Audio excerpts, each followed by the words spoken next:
That's good. Is it really, really tight? Okay. All right. Okay. Hello. My name is Tari Broom. I'm a board member for Closer. Are we good? In the back? That's better. Okay. So I'm a board member, Tari Broom, for CANS. I am an urban planner by profession, but have not practiced in a while. I decided to stay home and raise my kids. And when COVID hit, it became an issue for me to speak out. So I joined with Smeen, working with CANS on the board. And I'd just like to say that CANS was born out of what happened, what transpired in Nova Scotia, what was done to us and sort of forced on us. So we are we're a Nova Scotia nonprofit organization dedicated to protecting human constitutional rights and freedoms for all Nova Scotians. We are professionals, educators, parents, and individuals with a goal to inform ourselves and others on functioning of society and to enable and engage citizenry. As a planner, I would be in council and be putting forward staff reports about things that the government or developers wanted to change in the city or the municipality where I worked. And all those things would affect the people who lived there. And I would look around and say, where are they? Where are the people? We need to be engaged in the place where we live in order to affect the change that we want to see. So that's basically what CAN's mission is to help people and to organize, help to share information and educate on one of the things that I know about, which is the legislative process. Government systems finding ways to use the system to work for us. And that's one of the things that a lot of people don't know. My kids went through the education system, and one of the things that children aren't taught is about civics anymore. They don't really understand what it is that constitutes the running of a city or a municipality where you live. So you don't know how to approach when you go into, have a problem with something going on in your neighborhood. So who do you talk to, right? Your counselor, but a lot of times they're maybe even captured, you don't know. So the best way to do is be an advocate for yourself and for the things that you have a core belief in. And yeah, like Peter was talking about, have your own sense of self, have your own sense of values, and be strong in those, and find people that agree with you. And it makes it for a better going forward, because one voice is one voice, but then together we're stronger. So that's part of the theme of what I'm going to be talking about. But building communities, the networks that support our businesses and services that actually help the people. I mean, that's the assumption about government, is that they're there to help us. And when they went through with this public health order, it was to help us, But at the end of the day, it really wasn't. If we really thought about it, and the people who already knew about that, knew that. And they stood in their own integrity, and they stood in their own value system, and knew that they didn't want what the government was offering. But others fell in line. It's really perception, what you believe the government to be telling the truth, or if you didn't, and that's usually what governs the way you look at it, your life. That's what law is. Law is how you rule your life, and it talks. And one of the words is, your dominion. And so, if you can rule your life with integrity and know what you want, then you can stand in your own dominion and have the power to make the decisions for you. And so it's really being strong in understanding what it is that's important to you and your values. So one of the things that I did before working with CANS was I was very conscious about the food I ate, and soon the air you breathe, but then the water we drink. My dad was a dentist. Fluoridation was supposed to be a good thing, but I since learned it's not. And so I was working with the Safe Water Halifax trying to find out what it is actually they were putting in our water. But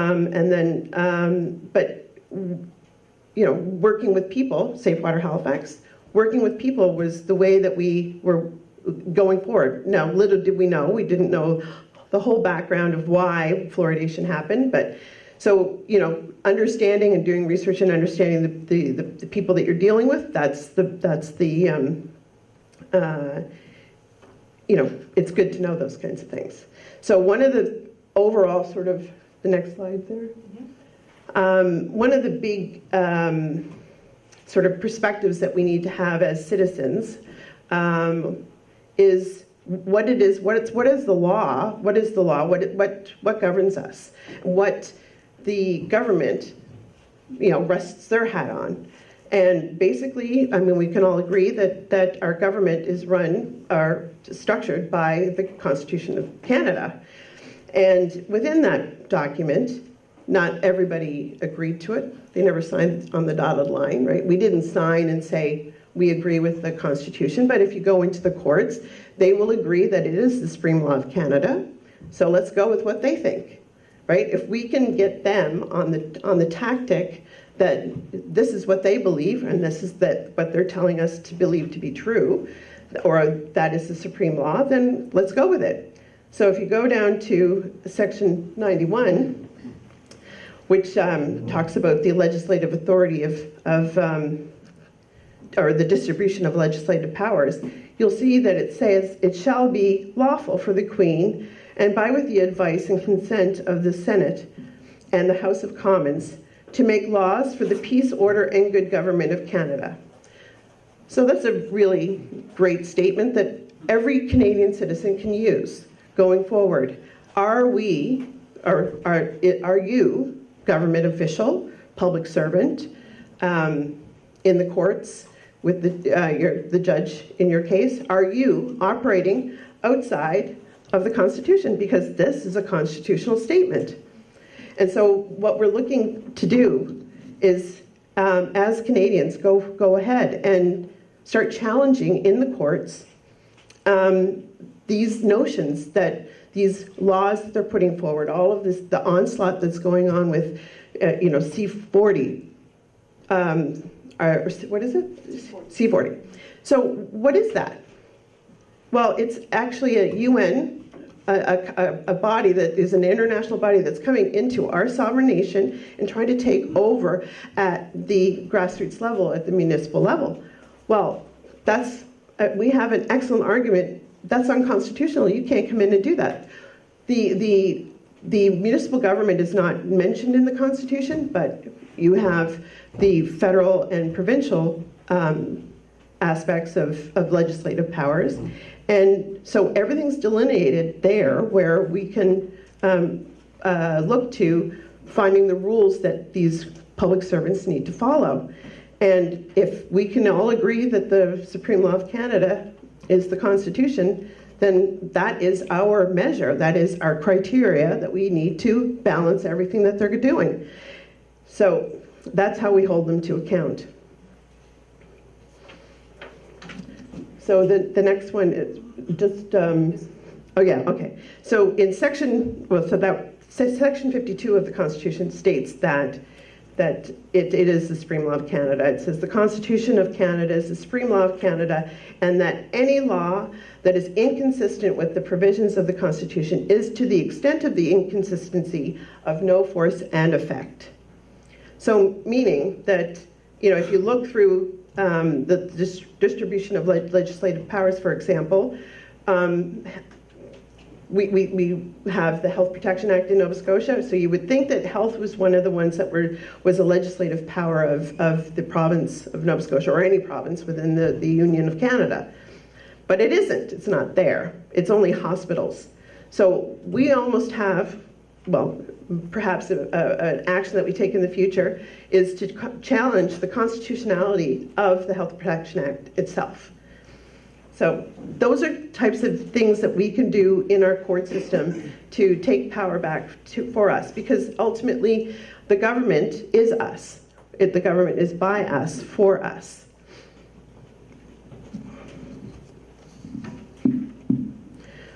So, yeah. Ooh. Which one do we have up there? Yeah, I'm actually at the examination of POG. Continued, the next one. Yeah. So using this criteria of peace, order, and good government can be used to examine and measure the performance of public servants, properly holding them to account. And I think it's, my observation as a planner was that we weren't holding them to account. The public wasn't there at the point where it actually matters for them.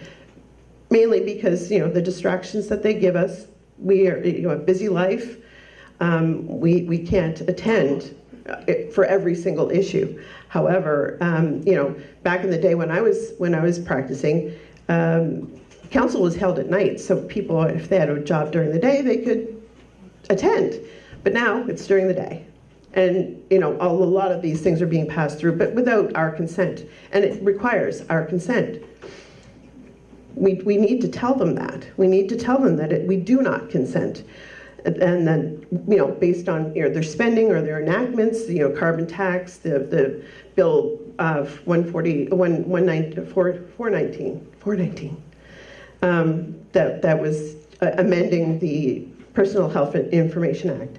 These legislation that they put out there are the rules that they must follow. Public servants follow those laws. I was, as a public servant, that's what I had. I had the Municipal Government Act that I had to follow.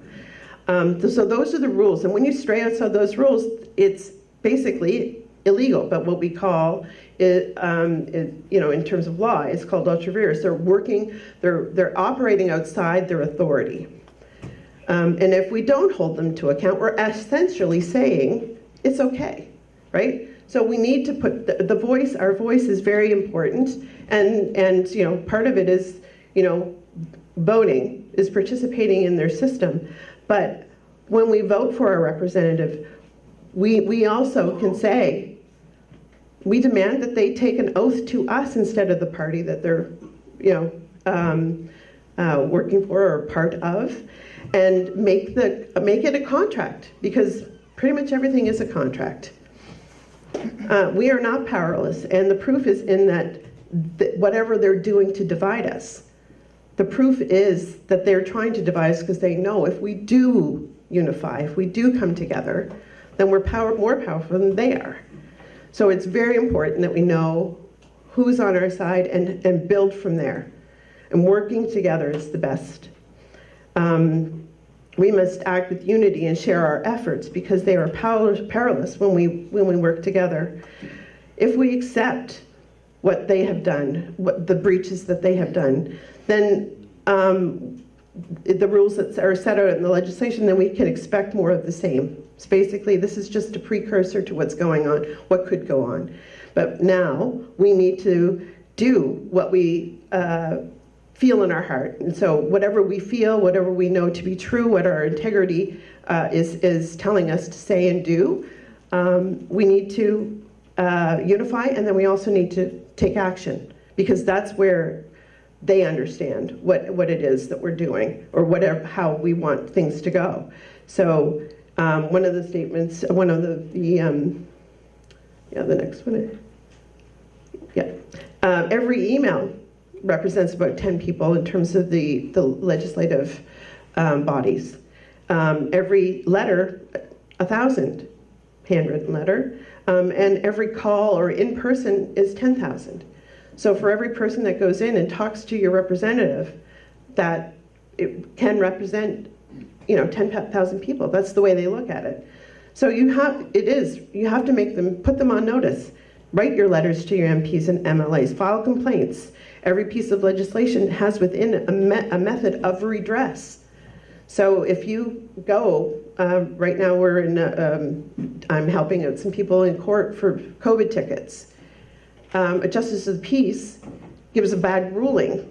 Well, you can appeal to the higher court, to the Supreme Court, and you can also complain about that particular justice of the peace not fulfilling their role. Their role is laid out in the Justice of the Peace Act. So pretty much every civil servant has an act that sort of dictates how they're supposed to behave within their role. So there's complaints. There's the ombudsman. There's each individual, like the Justice of the Peace Act, has a commission that can be formed to discipline a Justice of the Peace. And so if you're looking at it from the standpoint of, service provision, like in a business, file a consumer complaint. There are many ways to do it. An ombudsman's one way to do it. There's the Auditor General. There is, in terms of health, there's a complaint form that you can fill out on the not Doctors of Nova Scotia, College of Physicians and Surgeons. So there's many ways. We just need to figure out where they are and just use them accordingly. We hear that from the United States, that the government is for the people, by the people, and that's the case. But it's not just the United States; it's us. Government is our creation. I mean, the deer don't have government. The nature doesn't have government. We've created this, and if it's gotten out of hand, it's our fault, and we need to take it back. So, in summation, these actions must be frequent. They must be a part of your daily life. It's our duty to ourselves, but it's also a duty to the future, our children, our grandchildren. And if not, we're going to experience more of what we've got, and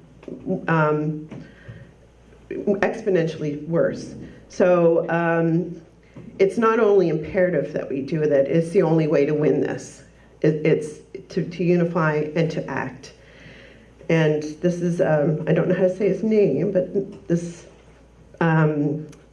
he's a senator in the United States. This was his quote, and I loved it. Patriotism is not short, frenzied outbursts of emotion, but the tranquil and steady dedication of a lifetime. So while we are a lifetime of citizens and living in our country, we need to participate in the home that we build and the community that we want. Thank you.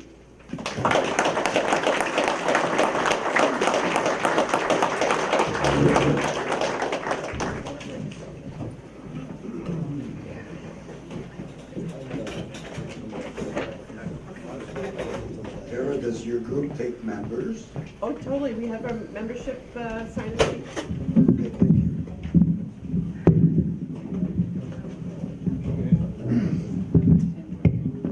That might be, it has to be higher for you.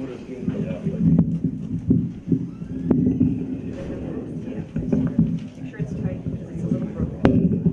It's broken. Now it's a long problem. Gadget microphone. Hello. Hi. Everybody hear me? I guess so, eh? All right, so my name is William Ray. I'm a board member of, and for the purposes of our judicial review against Dr. Strang, the litigation agent for the Citizens Alliance of Nova Scotia. As you can see, I am a veteran of the Canadian Armed Forces. What? You want me to? Really? There you go. Aye. That's better. So as you can see, I'm a veteran of the Canadian Armed Forces, as was my father. My father, Lawrence Ray, and my uncle, William Ray, the man for whom I'm named, started riding their horses down from Roxford Bridge, Alberta, on the 27th of October, 1939. Upon reaching Edmonton, they sold the horses and joined the Canadian Expeditionary Forces. My uncle, being the smarter of the two, he fought for the Royal Canadian Air Force during the war, helped win the Battle of Britain. And then 80 years ago, this coming June, he helped provide air cover for my father and thousands of other young Canadians when they powered up their boats and began their final runs into the beaches of Normandy. What I know of that day, I learned at my father's knee. And, for a surety, those young men were terrified. They were shaking. Men cried openly. But when their crappy little boats ground up on the rocks and those ramps went down, they stood up and they went forward like lions, because they knew for a surety that the freedom of the world and the future of their children depended on it. It obviously does again. And you and me are all in the boat together this time, and the enemy is within our gates. The weapons for this war will be different, and today I intend to introduce you to one of them, the rule of law. So, the rule of law in what are called common law countries, so that would be America, Britain, Australia, this kind of thing. The rule of law in common law countries is based greatly on a document called the Magna Carta, signed in the 11th century by King John. It is worthy to note that King John signed this document with the swords of his noblemen drawn around him. And had he not signed, the basic agreement was simply that even the sovereign must only rule through law, and that if the state or the sovereign does not, that if the state or the sovereign only rules through law, that we will offer no violence toward the state or sovereign. I will leave it to you to decide if that bargain is still in effect. There are two clauses of the Magna Carta that are still in effect, so I'll start with those. Clause 39. No free man is to be arrested or imprisoned or dispossessed or outlawed or exiled or in any other way ruined, nor will we go against him or send against him except by the lawful judgment of his peers and the law of the land. Section 40. To none will we sell, deny, or delay right or justice. That is the basis of our law. So in the modern context, it's not just the basis of our law, really. It's also a fundamental facet of the proper functioning of a democratic society. Because if power can act with no checks, we don't live in a democracy, obviously. So, in Nova Scotia, the rules for this particular game are held in the Nova Scotia Rules of Procedure. There is, and we'll have it on our website if it isn't on a handout, there is online a fully searchable version of the Procedure Rules of Nova Scotia. They outline, so basically what you have is you have the legislation, the laws, and the civil rules of procedure just describe how you can function in the court, what you must do, this sort of thing. The Nova Scotia Rules of Procedure give you three types of civil judicial proceedings. Those three types are application, action, and judicial review. So we'll start with application. An application is a request of the court to make an order for the remedy or relief requested. Now, an application is an original. This isn't, many times motions for injunctions are within a larger judicial proceeding. But an application is an originating document for a proceeding. So a good example of an injunction an application would be Robert Strang's ex parte application for an injunction against everybody drawing breath in Nova Scotia, which he took out and was defeated down the road by the CCLA. The next type is an action. An action, a civil law proceeding often referred to as a lawsuit. This is what we would mostly be familiar with, a party going against another person for damages or for some other thing. And finally, judicial review, which we have been involved in against Robert Strang et al. Since October 2021.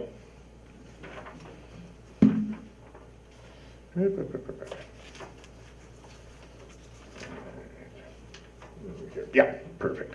All right, so judicial review, there are two main types of judicial review. The first type of judicial review involves the actions of the executive branch of government. So when we take Robert Strang to court, every administrator, every bureaucrat is considered to be part of the executive branch, right? They act. They are not elected, they act. So we are having the executives branch's decision to issue the vaccine mandate reviewed by a judge. The other type of judicial review involves the actions of the legislative branch itself. This is where your constitutional challenge comes in. So the Bill 40 or whatever it is that's creating this digital ID. When they fully run that through the legislature, it is then open to review itself, right? The legislation, what you would do is you would apply and you say that this legislation is outside the Constitution. It is not allowed by the Constitution, or certain parts of it are prohibited by the Constitution. All right, so going back to application quickly. So one of the things you can apply for, and one of the most common things, is an application for injunction. So an injunction is a court, and this is what Robert Strang got against all of you. A court order restraining a party from doing some act is called a prohibitory injunction. So you're doing something to me, I don't like that, I go to court, a judge issues an order for it to stop. The other type of injunction is requiring someone to do something, right? So you can say that a government official should have done a thing and failed to do the thing and ask the court to direct them to do that thing. Kind of a good example at the moment would be the fact that sudden, what do they call it, unexplained death or unaccounted for death has gone through the roof, right? Now, one could say that given his position, Robert Strang has a duty to investigate why that's happening, a thing he should do. So you could theoretically go into a court and ask a judge to order him to do it. Does that all make sense? Yep. Okay, cool. All right, so the test for an injunction. One, the merits of your case. So it doesn't mean the judge has to decide you're right, but you must have prima facie merit to your case. What you're saying must make some kind of sense. It must relate to the law, right? So just basically you can't throw in, I don't know if anybody's too familiar with some of the stuff Rocco Galati has done. Anybody? Okay, so this guy tends to put in these huge filings, but they don't hold together logically. And so he got thrown out on one of those filings in BC. The judge literally threw it back in his face and said, there's nothing I can do with this. So that's all it's meant by merit, is the thing has to have a logical structure, it has to engage the law in a reasonable way, and it has to be what they call a justiciable issue, which simply means it is something within the purview of the court to decide. Number two, irreparable harm. So the idea there is that if the judge does not grant you this thing that you wish, that you will suffer harm that cannot be made up, right? No amount of money, no amount of anything will make up for the harm that is done to you. Having an mRNA vaccine injected would be a good example of that.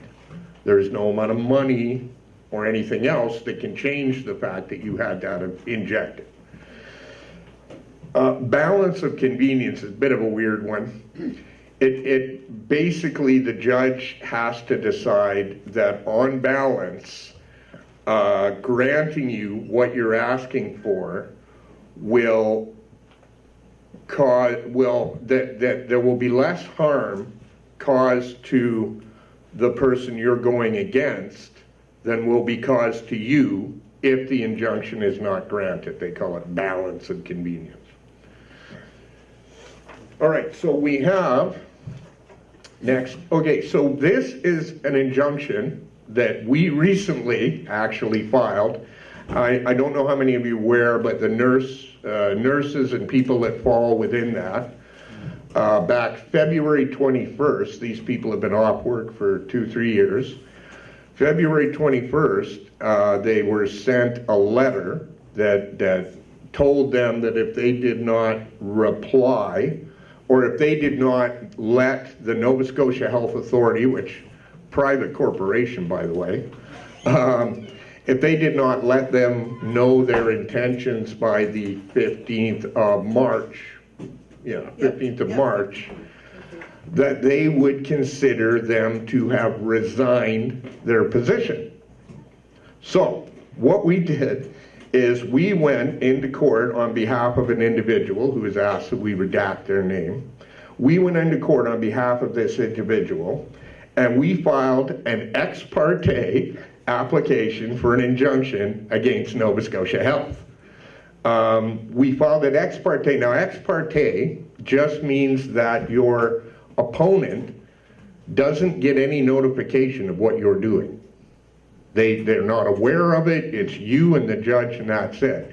This is quite common in applications made by policemen, right? Obviously, if the police want to tap my phone, they're not going to send me a summons so I can come and argue with them and the judge about tapping my phone. Kind of makes sense. So we filed as an ex parte injunction. We could do that because we only had 2 or 3 days between the time we filed and the deadline that they had set. And one of the things that allows you to file ex parte is that you do not have time to notify the other party, right? We said, well, we only got 2 days. We don't have the 10-day notification response period outlined. So we applied, the application was accepted by the Halifax court. The judge decided that they would not hear it ex parte and that we must give notice to the Nova Scotia Health Authority Corporation. But what they didn't do was change the hearing date. So we sent notice of this application to the Nova Scotia Health Authority at about 3 o'clock in the afternoon. Hi guys, here you are, see you at 9 a.m. tomorrow morning. So they walked in, and so this is the interesting thing. This injunction will never be heard by a judge. Never. And we still won.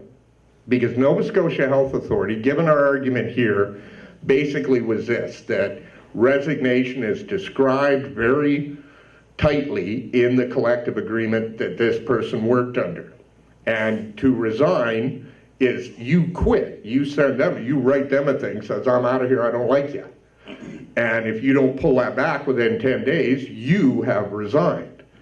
The only other thing covered in the collective agreement was if you don't show up and you don't call anybody and give them a reason, you basically just don't show up for work for 10 shifts in a row, they may consider that you have resigned your position, right? You obviously just left town. But there is no provision in the collective agreement, in any statute regulation of Nova Scotia, that would allow them to sua sponte, or of their own accord, resign her. Them. And so at 9 a.m. in the morning, Nova Scotia Health Authority sent their high-priced lawyers in there and ran the white flag up. This individual has returned to work in their own time and on the terms that they desired. And no judge ever heard this, right? And I would go with what Ms. Ibrahim said. Our legislative and administrative groups have gotten quite used to just doing what they want and facing no pushback. Because the truth is that for a citizen to take the government to court, you're looking at $100 grand. Most lawyers, you're looking 5, 10 grand before they'll talk to you, right? So our proposition here is that citizens can do this on their own, and we did. We beat, I don't know who it was, Pattison Law, one of the big Tony law firms, and they just walked in and put their hands up. Because the rules is the rules. And if you know the rules, you can beat them, right? Okay, so I'll move on to the next one. I'm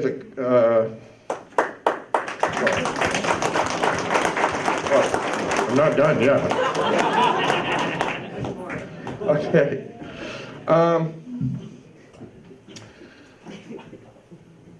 So in an action, which is more of a traditional lawsuit, the thing that underlies that is called a cause of action. So your cause of action is simply what is being done to you. What is it that is causing you damage? What is it that you need changed? Okay, so, yeah, so basically what we're saying here is that we believe that any group of engaged citizens has the ability within themselves to use the law. The laws, your rights, are not embedded in you and council. They are embedded in you. The law is for you. It is not for you and a $500 an hour lawyer. We have just over time allowed the system to be turned into this. And I agree that the language of the law and legislation is at sometimes quite opaque. Sometimes they just make up words. They just make them the fuck up. They do. I'm telling you. They wanted, the government came after us in our judicial review. They have asked what is called costs. Right? So this is something to take note of. So you go into civil court, you pay what you pay, whatever your filing fee is. Now the administrative law, like judicial review, is embedded in the civil procedure. The civil procedure provides for costs as a way to protect people from the legal system being used against them in a vexatious fashion. I.e., I don't like to cut a terrorist jib there. So I just want to mess with her. So I just start suing her. Right? And I could do this. She's got to go buy a lawyer. She got to waste time. So costs are a way for the courts to prevent that kind of thing from happening. Right? Because a judge can say, well, this is crap. So you get to pay for the day you're standing in court, which runs at about 10 grand for a full day. And you get to pay the other guy's legal fees in full. That is possible, right? Now there is a procedure right off the bat to ask for what is called costs immunity. And there is a lot of precedent in Canada for getting cost immunity on cases of administrative law, right? So, but you should be aware that yes, there can be, even if you don't lose, there can be financial costs. And this is why what we do and what we recommend. So we are in court against Robert Strang, but I am the litigation agent, so I'm the guy who gets up and yaps my face off in there. But I'm not in court against him, she ain't in court against him, and she ain't in court against him. The corporate human being, Citizens Alliance Nova Scotia, is. So if any costs are awarded, they are awarded against the corporation, which could suddenly become bankrupt, who knows. So this is how you as a citizen, and forming a nonprofit, I think you can do it for as little as a couple $100, or you go, well, something like that. She's really the expert on that. So I just wanted for your information that yes, there are risks to this sort of thing. Our advice is, and I mean what we've given you here is I'm just giving you a very brief overview. But yeah, our advice is that if you decide to do this thing, and you can do it on any subject you like, if you decide to do this thing, group yourselves together, form a nonprofit. Have the nonprofit go to court, not you. And be very precise in what you go in for. Make sure you got them dead bang, because you will absolutely face the full power and majesty of the government. In our case, he's about 5 feet tall. Name's Danny Boyle, King's Counsel. But he has the full resources of the government of Nova Scotia behind him. It won't help him, but he has them. And the reason it won't help him, because we went in so narrow, and so concise that he has no argument to make. Section 53(2)(a) of the Nova Scotia Health Act states that the Chief Medical Officer of Health may institute a voluntary immunization program in the province of Nova Scotia or any part of the province. We say that is not what he did, obviously, and therefore he acted ultra vires, and we also say he acted in bad faith. Because here's an interesting thing. Now, when I was in the military, I enjoyed what was called limited liability protection, which means if I'm trolling down the road in my big army truck and you're out there in your Honda and I run you over, as long as I am not speeding, as long as I am acting within whatever orders I had, it's not me. I didn't run you over, the Crown ran you over. You got to talk to the Crown, bro. Not me, not me. That is limited liability protection.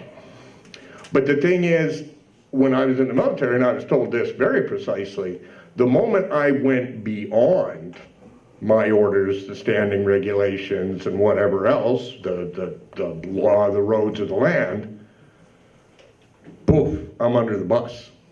Bye-bye, Bill, under the bus. So this is a tool that can be used against administrators, against legislators.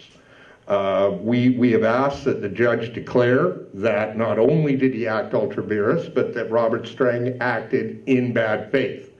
Once we get that declaration, about 37 seconds later, we will file a multi-million-dollar lawsuit against Robert Strang as a person. I'm still not done. I'm still not done. I'll tell you what, I'm going to ask you a weird favor, just because I don't really enjoy that stuff. If you are motivated or moved or what I say connects with you, hold on to that. Hold on to that feeling, and tomorrow morning get up and act. My ego doesn't need any massaging. For reference, I would reference my good lady wife. She'll sort you out on that quick. Okay.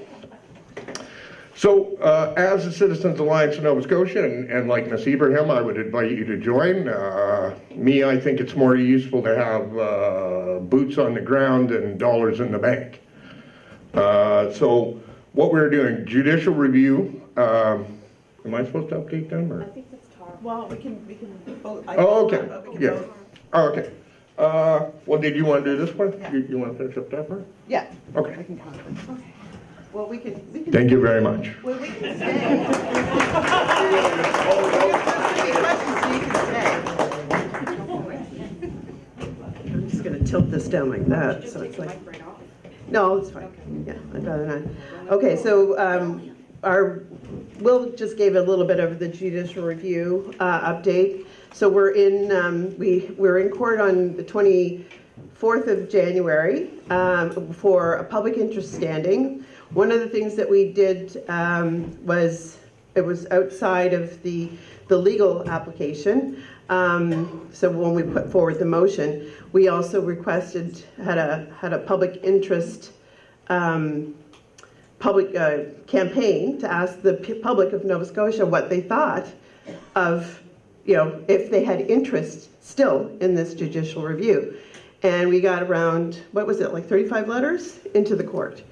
And the judge asked us if we were submitting this as evidence, which we weren't. But it just was a sort of an exercise in public engagement and interest in the process. And so it just made a point and the judge saw it, he opened up the letters and he read them. So he saw that the public is still interested in this. So we are still awaiting the decision from the court on the motion that we put forward, which was public interest standing for cans. And so the difference being that we as cans had a private interest standing because when the orders were going through, we had a financial or at least an organizational detriment because we were asked to be requesting vaccination status of our members. And so that was the private interest we had going forward with the claim. But the public interest is, these were public orders. They were issued to John and Jane Doe, Nova Scotian, all across this province. So we have public interest, or we're representing the public's interest in this action and what they did to us. So that's why we were seeking it, to be able to have the voice for the rest of the province or the people that are interested in this. So we're still awaiting the decision. You can give your little. Oh, well, I have been reminded by my boss to give the following disclaimer. I am not a lawyer. Nor am I. You can tell because my hand isn't in your pocket. I am not a member of the Nova Scotia Bar Association, and nothing I say here should be taken as legal advice. Thank you. About your assessment about the decision. Oh, yeah, so we're waiting quite a while. Now, if we are granted public standing, we will become the first self-represented litigant in Canadian history to be awarded this. Yep. And it's a big bar for the judiciary. Yep. Because we intend, that's why we, as she said, we have private interest. That was what the Crown based half his argument on. We don't need it, but we are here to smash through that line. Yep. And make sure that others can follow. And so, yeah, so the length of time it's taking, it doesn't necessarily mean this is true, but it is possible it's taking this long because the judge may find for us. If he were to find for the Crown, he could write a one-paragraph decision. No, sorry. If he finds for us, he needs to write a very detailed decision because if he doesn't, the Crown will immediately appeal. Question? I saw the question. Oh, yeah, I'm just gonna get through a little bit of what CANS is doing in the courts and stuff like that, and then we can get to the questions. So the next thing that CANS is working on is an education action, and so we're working as a group. There's probably about, 7 or 8 of us writing up a letter that we hope to submit with an abundance of evidence to do with what's going on with the teaching of the transgender ideology in schools. But what we're basically looking to do is have access to the curriculum, which we don't have, even as parents. So, yeah, we're going forward with that. We're trying to gather the evidence for that now.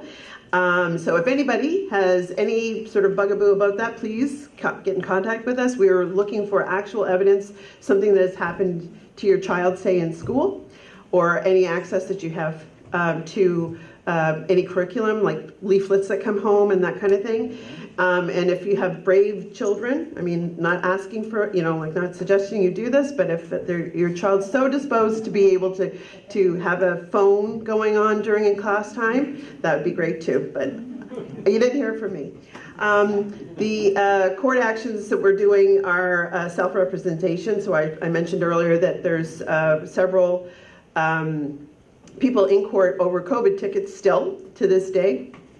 And so I'm helping a couple with them, and it's basically that's the sort of bread and butter of CANS is what we're trying to get people more legally literate into the courts and basically standing there and saying you have to deal with us, right? Your system, you've been cushy in your talking lawyer to talk justice. Everybody's sort of staying in with their own little sort of group of people, and they all understand the same language, the legalese, right? But now, as a self-represented litigant, you go in and you're making it's a paradigm shift for them because they have to deal with us on a level that is, to us is just normal English and normal thought process and like making sense, right, and having common sense. Whereas the courtroom is not necessarily that kind of place. And so we are wanting, as CANS, to help people go into the courtroom and push that sort of idea that, let's take back the courts.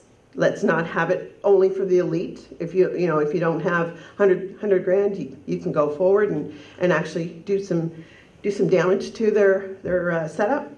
So that's what we do. And so, one of my philosophy is, use their legislation, their stuff, their things against them. So, and the Constitution is a great one.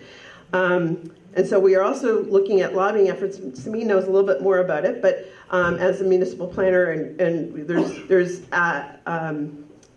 sort of incidents where people can come in and lobby councillors, but then also the provincial MLAs and MPs. So we have we're now a registered consulting lobbyist. We're going to have ones in different areas, medicine, education, and if anybody wants to, you can register with us. One we just have is a doctor here in Nova Scotia, and he's signed up as a medical lobbyist for us. And what else did you want me to say about that? Is there any? Just come talk to me if you're interested. Yeah. So if any of these things that interest you that you want to take action on, just give us a shout. And one of the other products we have for CANS is called the Nova Scotia Community Network. It's a private online social engagement, so it's very much like Facebook, and it's where people like us can organize and work together. So basically, look it up on our website, and most of those things are there. We're going to be putting educational videos like what we just are doing now, and hopefully help people get more literacy into not just the law, but actions we can take to take back our provinces and our country. And so we need volunteers and funds. That would be great. Thanks.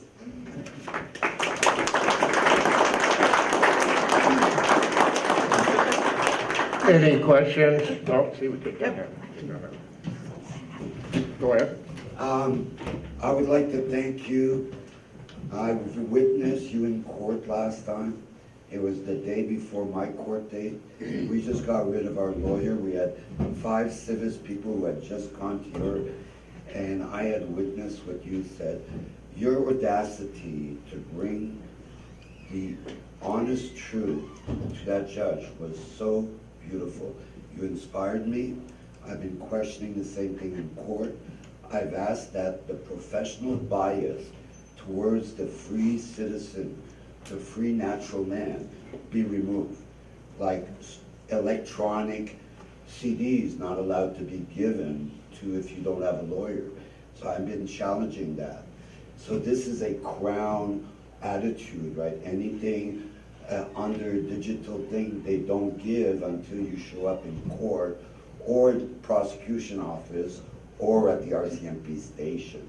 So we're challenging that, but it was due to listening to you, William. You're using the same language I would say Nella was using before. An awareness beyond just being mad, of using what's there that they're denying. Like the procedure is being moved around by the Crown, and the judge says, oh, it's because she has no time that she doesn't follow procedure. And it's going, what? No, this is against Nova Scotia procedures. And we found in our case, court and Crown are doing this all the time. Mm-hmm. They make something disappear and say, oh, it's not there anymore. And it was your brilliance that got me to start looking at this. It's like, okay, what's the truth about the procedure? Is the court allowed to let Crown override the agenda? And no, they're not. But if you don't challenge it, mm-hmm. So last time they told me, oh, we don't have time for you. Will you accept court date 7? I say, no, I want to talk to you before I, and so an hour later they had 2 hours for us in court. Mm-hmm. Whereas an hour before, they didn't have time for us. Yep. Challenging court is yep. very important. Yep, very important, very important. I'll join your Dave, just a moment. Oh, sure. Mike Yeah, had a you do. question over here. Sure, Thank you yeah. very much. So when this Strang case that you've got, Mike, could you stand? Could you stand? I can't hear you. Yeah. sorry, when this Strang case goes through, and hopefully you'll win it, the judge will rule in your favor, that's going to open a whole floodgate of other litigation, because right Yep. now, it seems to me that a lot of people that lost their job and it's, continually, they still don't have their job back. They're waiting for something to happen in the courts or something, because, everybody says, oh, well, we were directed. We were directed that we couldn't have people that work for us if they didn't have their job, right? So, people have lost their jobs because of that. Not just the government employees, I'm not talking about the nurses. And one person has mentioned to me that, well, perhaps when the nurses, the government comes out and starts taking their nurses back, and gives them their jobs back, that they will,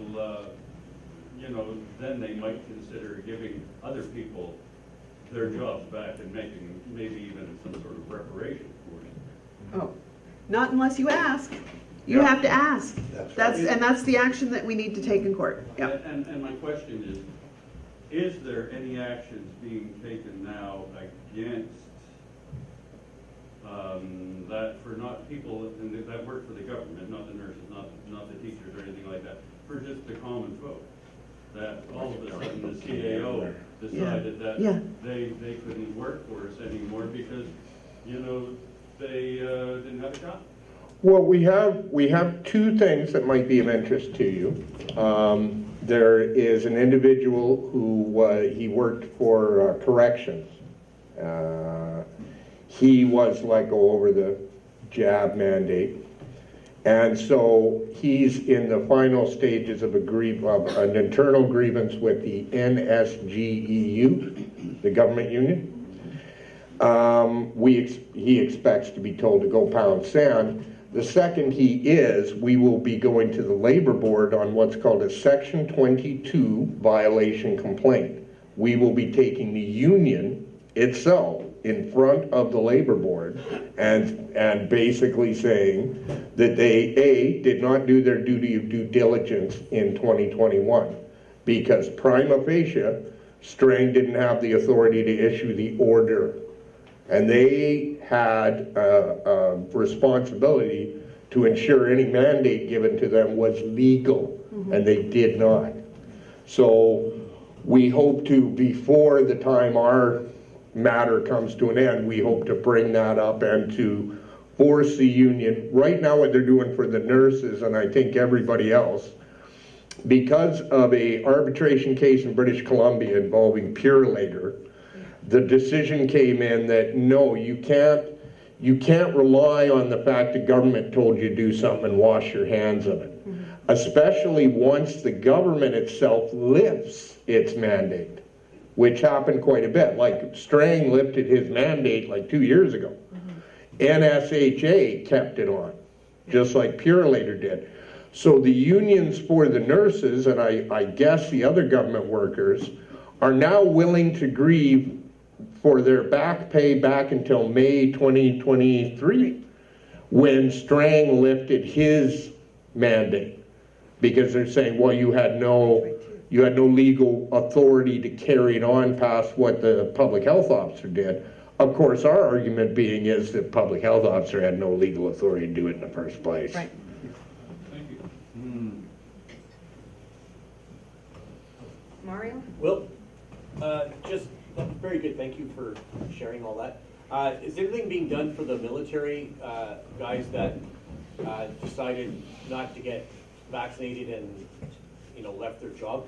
Oh sure, yeah. There's a $5 million class action suit going on right now, and there are a number of internal grievances. In fact, one of the citations we entered in our case is a decision by the Military Grievance Board. It's a sort of a separate thing from the military. It didn't exist when I was in the Army. You didn't grieve about anything. You got a complaint?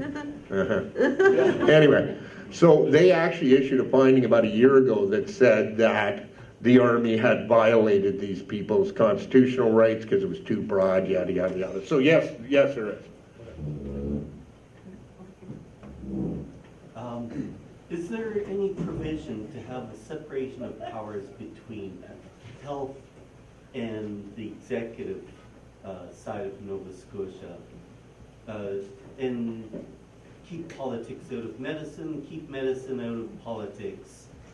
I think that's why the FIA was brought in. It was to make that connection between the government and, I mean, there's the College of Physicians and Surgeons, which is legislated by the Medical Act. There's you know, sort of slow creep into the legislative control over doctors. But the traditional relationship was patient-doctor, right? That's the way it worked. It was a private, you know, contract between two individuals, one with a medical degree and one that had the issue. But at the end of the day, that person, that patient, has the ability to decide whether or not they take the other person's advice. So now with this slow creep, I guess, with the legislation taking over these health decisions, you know, Medical Act, College of Physicians and Surgeons, College of Chiropractors, I mean, all these sort of registries where, you know, they have control over these professions. It's been a slow creep into that. And now we've got public health agencies, you know, of Canada and of each individual province, and legislation like the Health Protection Act. I would, one of the things that we might look at, and I kind of personally want to do it, is take a constitutional question against the Health Protection Act and that it's an unconstitutional legislation. So of no force and effect. And if we get a judgment on that, and I think it would be fairly simple, I mean, nothing in law is ever simple, but the initial sort of claim would be very simple, that the Health Protection Act, having straying, tell us whether or not we get a medical intervention or not, it, you know, couldn't happen, right? It shouldn't happen, and in normal traditional medical settings, it wouldn't happen. So it has slowly kind of evolved, but you know, actions like we need to take is just to say hands off. That's, you know, not your business. I'd like to support that one. If you needed help, I'd join that committee. Okay, great. Question back here. I have a question, a couple maybe. Okay. With the Personal Health Information Act, would that be something that you would consider taking on? Because I do believe that it went against our rights to consent. I had a breach myself. I've been at this for over 5 years. And I can tell you right now, with an individual major privacy breach, you're on your own. And it's not worth trying to hire a lawyer at $350 an hour, which I was actually last week denied. Finally, there is no one in Nova Scotia that will represent me. Wow. It's too risky, too costly. The reward does not outweigh the cost. So essentially, I would be taking out of pocket somewhere around 50 grand minimum and up. So probably around 100 by the time you're finished for one breach. I have several. Yep. So in the end, it would just be me taking out of pocket for me to get the government to agree with what I already know. I had a custodian access several times my private health information. I cannot go into detail what those reasons were, but they were malicious. My information was shared, identity shared. I've since, you know, found out that there were a few. I was the one that discovered the breach. The breach would not have been shared with me had I not discovered it myself, presented the evidence, and given it to NSH. NSH will not acknowledge my breach, even with letters from law. I can't go into detail again. I have to be careful. I'm sorry. I wish I could feel safer to speak out more. But I do know that there is no resource in Nova Scotia. There is no recourse. There has been very little resolution that I am allowed, permitted legally to speak publicly about or at all. So I have been silenced at an unbelievable level. I just had my publication ban lifted at the end of January. So that was a feat where the federal legislation hasn't changed a bit. So if you're a victim of sexual assault, which is what happened with me, why I spoke out, the reason for my breach had something to do with being assaulted. But now you can simply just send an email to government or the judge to get your ban lifted instead of fighting to get your voice back, which I'm trying to learn how to use again. It seems boring when you're silenced for years and you can't get protection. So that's something that I'm interested in. I did go to the legislature, I spoke, I sat behind, a couple of rows behind, doctors speaking out. David Fraser was there.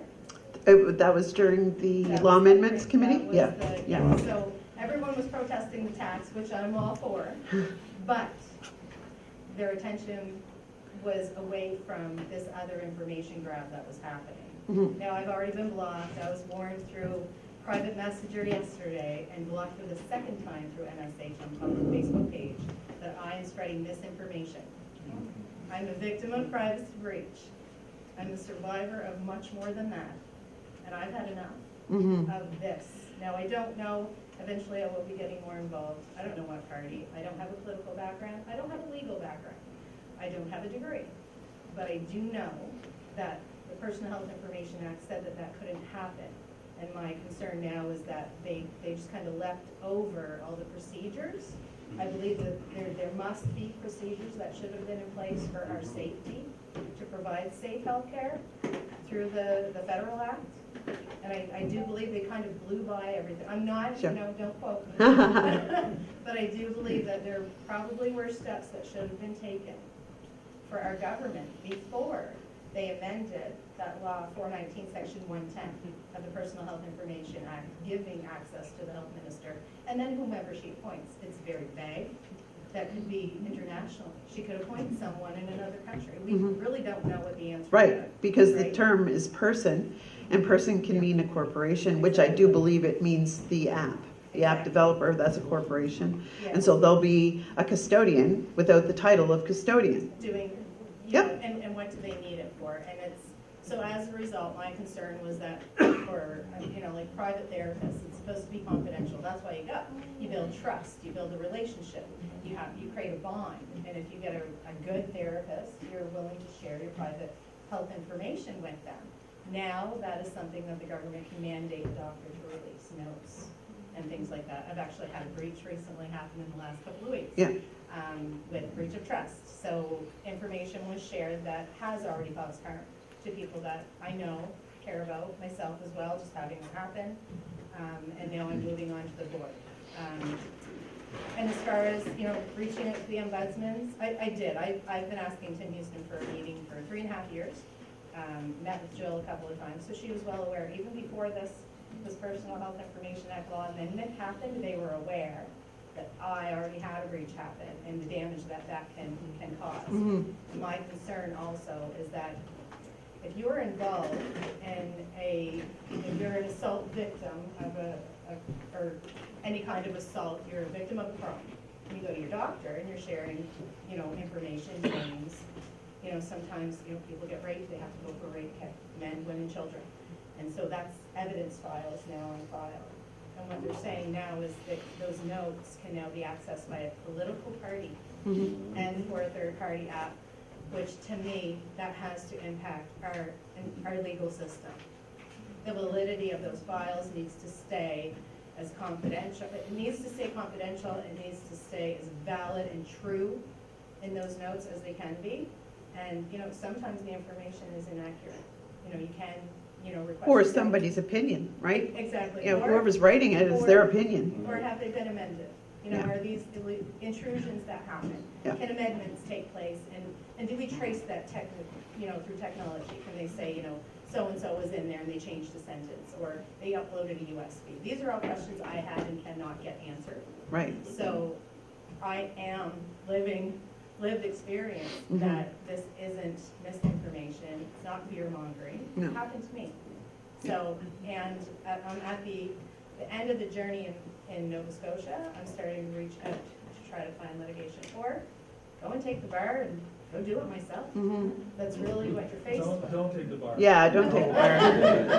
Yeah. You can do it on your own. Yeah, Most people have no idea how much power they have Yeah. until they stand up like these people have been doing. yeah. Yeah. So it's something. It's that possible. really- Yeah, we're not lawyers and we're doing it, All of so. Nova Scotia had the rights violated, by Yep. allowing that law to pass. And when you have doctors, they had the entire healthcare network speak out and write a letter on their behalf. You know, I mean, you can watch it from like March 25th until Yeah. April the 5th. But all the letters and everything are on file. And, you know, when you have the privacy guru show up with Gus Grant, the CEO of the College of Physicians and Surgeons in Nova Scotia, and they say this is dangerous, this. You know, I've canceled all my therapy appointments. I'm not doing that anymore. You know, if they can't, you know, tell me that there'll be a recourse if they share my information, or at least promise me confidentiality, I'm out. You know, I'll get a guitar, go talk to my bartender or something. It's just, you know, that works better. Yeah. So anyway, you know, that's a question. Well, you yeah. know, I came here, I didn't really expect anything. I'm just stepping in green to politics. I swore I'd never get involved until I had something happen to me. And I can't know what I do, not share it. But thank you very much for what you're doing.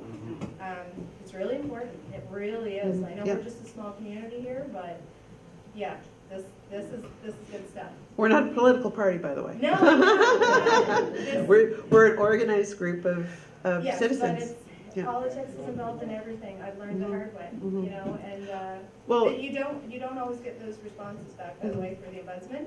No, it's true, it's Yeah, true. generic emails are the way However, they answer like, usually. yeah, the point of trying to make about all of those things is pushback, right? Yeah. As much as we can, individuals will be ignored. Yeah. But if you can band together and get a group of citizens going ahead and doing something that's listened to, and we just have to use it more, Yeah. right? We're at the beginning stages right now. We're not using the tools that are available to us.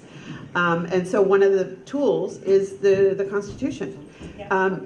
There's a report, Canadian report on immunization in Canada, and it states in the third paragraph of the first page under immunization, immunizations cannot be made mandatory in Canada because it's against the Constitution. It states that in a government document, and that is prima facie evidence in court because it is a government document. We also have the guide to the Nova Scotia, guide to the Health Protection Act and regulations.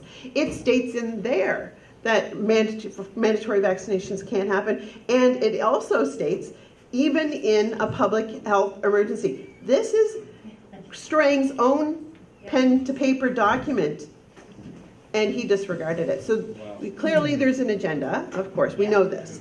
But we need to adopt a new agenda, and unity should be part of it. And then once we unite and decide what we want to do, an effective strategy, unify and act. And so whatever form that may come in, and one could be, a constitutional question. That's the process. There is a process in Nova Scotia. There's an act for it, like everything. There's an act for it. You can read up on how to present your claim, and you file an application that will set, there's a payment, you fill it out, and if you have enough people helping you to research and be tight as possible in how you present, you have them dead to rights. Their own paperwork says that they can't do this. Yeah. So, Debbie Willett was in Sydney, and she worked, had a judicial review for 20 years, wasn't it? Yeah. She- Sydney Tarpon. Sydney She took Tarpon? 20 years. She won Yep. after 20 years because she just repeated her statement of claim over and over again, and she won. And she fired her lawyer. Yeah, and she fired her lawyer. After a little while, she fired her lawyer, and she won. And it was because she was consistent, and she just said, look, I'm not taking this. I'm right. And the judge agreed with her at the end.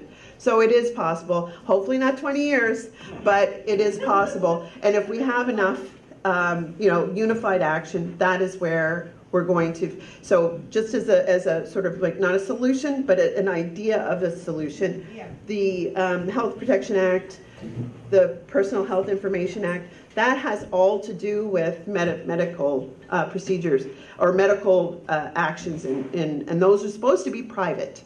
So under the Constitution, the distribution of powers, it falls under the province for, and you would think it was health, because, we've got documents, lots of acts that have to do with health. It's not mentioned.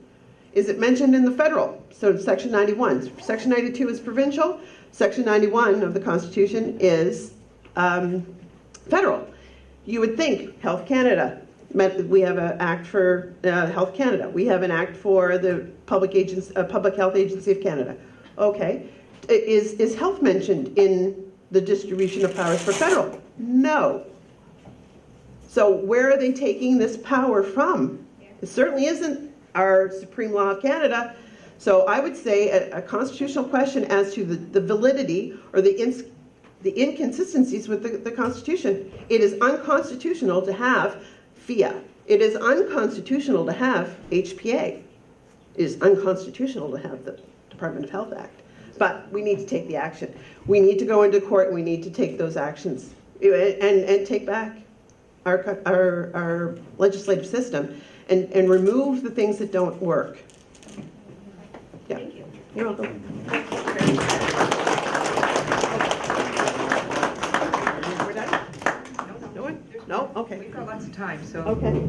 we're good. Are you still planning on going forward against this with the other two justice groups to challenge this new act, this sharing of information? The 419. Yeah. Well, we were in a talk with JCCF, but we actually haven't heard from them since. But our part in it is not the litigation. We were just helping with perhaps coming up with plaintiffs for the case. Okay. Mhm. Have they put up for plaintiffs? Well, they asked us to start looking. Yeah, Okay. because he's in Ontario. Yeah. And he's actually, his name's James Mason with JCCF, and he's the lawyer that is working with Ricola Brinton, the Nova Scotia justice that is taking the Chief Justice to court. So he's her Because solicitor. one of the, and she just articulated it brilliantly. One of my big concerns with this is how many people will cease seeking medical attention Yep. and so on, because they don't want it on their record. Mhm. They keep saying this is for our benefit, this is to improve the medical health system, this is to make things easier and better. It's none of that. But it's none of that. No, it's none of that. It's to fill the app with data that they can track. But worse than that is it's. I don't think there's much worse than that. No. But even worse than that is when you actually encourage people to not seek necessary treatment, especially mental and mental and physiological or Mhm. psychological Health. health, then what you have done is you have completely taken the healthcare system off the table for a large number of people. Yep. And because when he talks about putting it with his agent, when he can make an agent of the head of the local police, and then that police chief can check out his members. He can do it for the people that work in the jail systems, and they can go in there and they can check out their employees. Mhm. Because we have all these people at the heads of so many government departments, and one of the things they keep talking about is how we need to be improving our mental and our psychological care in this country, and yet they've just Well, yeah. shut it down. They know, you know that that's lip service, right? It's to get you to believe that they care about you. And I'll have to say one thing. During COVID, in the very beginning stages, they were, doctor's office were closed, right? The kids weren't getting their well baby checkups. Guess what happened? SIDS went down. SIDS is sudden infant death syndrome. They weren't getting their vaccinations, SIDS went down. So I don't know if it's such a bad idea not to go to your doctor. Sorry, if there's any doctors here. Anyway, Sarah, yes. I want to bring up something that William brought up before, that things being said are not true. I call that wordism. And the biggest word in the Anglosphere is that a free donut equals to a free person. We are being trained that free health and get free vaccines. We're freely going to accept them. So we're being psychologically manipulated Yep. by the word free. Yep. You're not free if you're following the free donut. Nobody can hear We can't hear you. Okay. Can you go up to the mic and repeat that, please? We can't hear you. The mic to your right The there. mic right there.